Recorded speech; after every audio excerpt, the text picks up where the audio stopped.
టీడీపీకి కంచుకోటగా ఉన్న ఆ నియోజకవర్గంలో ఆ పార్టీ వరుస విజయాలకు బ్రేకులు వేశారు ఆయన. అయితే పార్టీ అధికారంలోకి రావడంతో ప్రభుత్వ విప్ పదవి దక్కింది. దాంతో నియోజకవర్గంలో పట్టు నిలుపుకోవాల్సిన ఆయన నియోజకవర్గంలోని సమస్యలను ప్రజలను గాలికి వదిలేసి స్వయం కృతాపరాధం చేసుకున్నారా అంటే అవుననే అంటున్నారు ఆ నియోజకవర్గ ప్రజలు.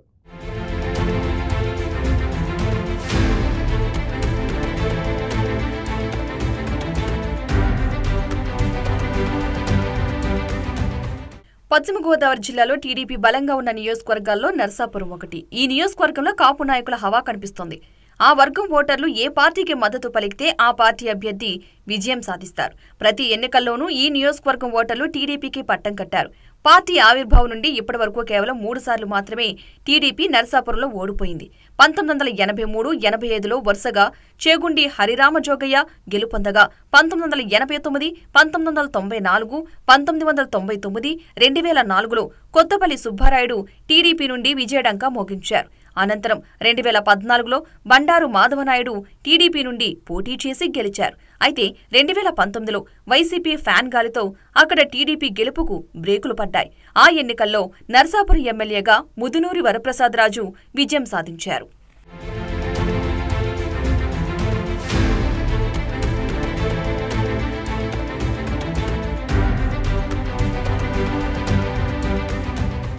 ముదునూరి వరప్రసాదరాజు కాంగ్రెస్ పార్టీతో తన రాజకీయ ప్రయాణాన్ని ప్రారంభించారు. ఆ పార్టీ నుంచి 2009లో ఉమ్మడి ఏపీలో జరిగిన అసెంబ్లీ ఎన్నికల్లో నర్సాపురం అసెంబ్లీ నియోజకవర్గం నుండి అప్పటి జనసేన పార్టీ అభ్యర్థి కొత్తపల్లి సుబ్బారాయుడుపై విజయం సాధించి అసెంబ్లీలో తొలిసారిగా అడుగుపెట్టారు. అనంతరం 2014లో ఆచంట అసెంబ్లీ నియోజకవర్గం నుండి తెలుగుదేశం పార్టీకి చెందిన పితాని సత్యనారాయణ చేతిలో ఓడిపోయారు. ఈ క్రమంలో ముదునూరి వరప్రసాద్ వైసీపీలో చేరారు. 2019లో వైసీపీ టికెట్పై నర్సాపురం నియోజకవర్గం నుంచి జనసేన పార్టీకి చెందిన బొమ్మిడి నాయకర్పై స్వల్ప ఓట్ల తేడాతో విజయం సాధించారు. మా ఎమ్మెల్యే ముదునూరి ప్రసాదరాజు గారు నర్సాపురం నియోజకవర్గాన్ని ఎంతో అభివృద్ధి చేశారు. ఆ యొక్క అభివృద్ధిలో మీరు చూస్తే నర్సాపురం బస్టాండ్ని ఎంతో సుందరవంతంగా తీర్చిదిద్దారు.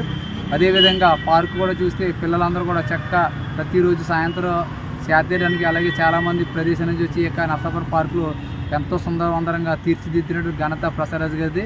మీరు చూస్తున్నారు నర్సాపురం నడిబొడ్డులో చాలా అందంగా కనిపిస్తుంది పార్కు. అదేవిధంగా ఆక్వాయిన్ యూనివర్సిటీ తెచ్చారు. అదేవిధంగా హిందూ శ్మశాన వాటిక చక్కగా చాలా అందంగా తీర్చిదిద్దారు. అదేవిధంగా మీరు గతంలో ఎల్బిచార్ రోడ్డు చూస్తే చాలా దారుణంగా ఉండేది. ఆ యొక్క రోడ్ని సిమ్మన్ రోడ్డు వెడల్పు చేసి చాలా అందంగా సిమ్మన్ రోడ్డు వేశారు. అదేవిధంగా కేపీపల్లి నుంచి కింద చూస్తే మీరు ఆ యొక్క రోడ్డు కూడా సిమెంట్ కూడా చాలా చక్కగా నీట్గా వేశారు. ఇంకోటి చెప్పాలంటే కాళీపట్నం వంతెన కానివ్వండి, కాళీపట్నం వంతెన కాని నుంచి పాతపాడు రేవు వరకు కూడా చాలా బ్రహ్మాండంగా సిమెంట్ రోడ్డు వేసి ఇలా పలు అభివృద్ధి కార్యక్రమాల్లో నర్సాపురం నియోజకవర్గం అభివృద్ధి చేస్తూ ఉంటే అదేవిధంగా నర్సాపురం గవర్నమెంట్ హాస్పిటల్ కూడా చాలా అభివృద్ధి చేసి 100 పడకల ఆసుపత్రి చేశారు.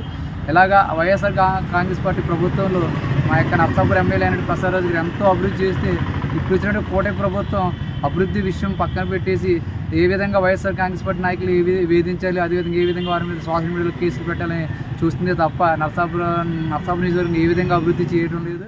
ముదునూరి వరప్రసాదరాజు ఆ ఎన్నికల్లో ఫ్యాన్ గాలితో పాటు పలువురు కాపు నాయకుల మద్దతుతో విజయం సాధించారని నియోజకవర్గ ప్రజలు చెబుతుంటారు.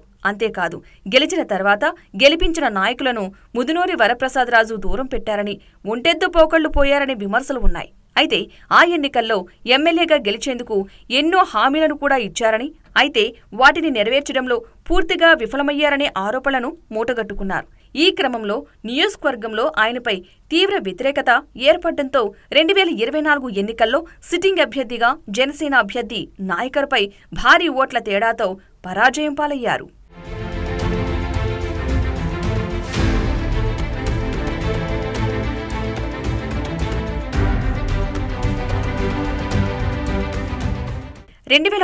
ఎన్నికల్లో వైసీపీ ప్రభుత్వం అధికారంలోకి రావడంతో ముదునూరికి ప్రభుత్వ చీఫ్ విప్గా పదవి లభించింది. అయితే ఆ ఎన్నికల్లో ప్రజలకిచ్చిన హామీలు ఒక్కటి కూడా నెరవేర్చలేదనే అభిప్రాయాలు స్థానికుల్లో వ్యక్తమవుతున్నాయి.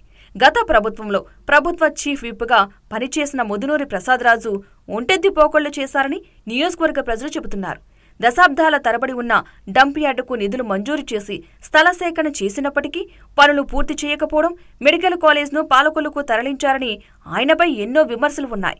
జిల్లా కేంద్రంగా మారాల్సిన నర్సాపురం ఆ అవకాశాన్ని భీమవరానికి ముదునూరి వరప్రసాదరాజు దగ్గరుండి పంపించారనే ఆరోపణలు లేకపోలేదు.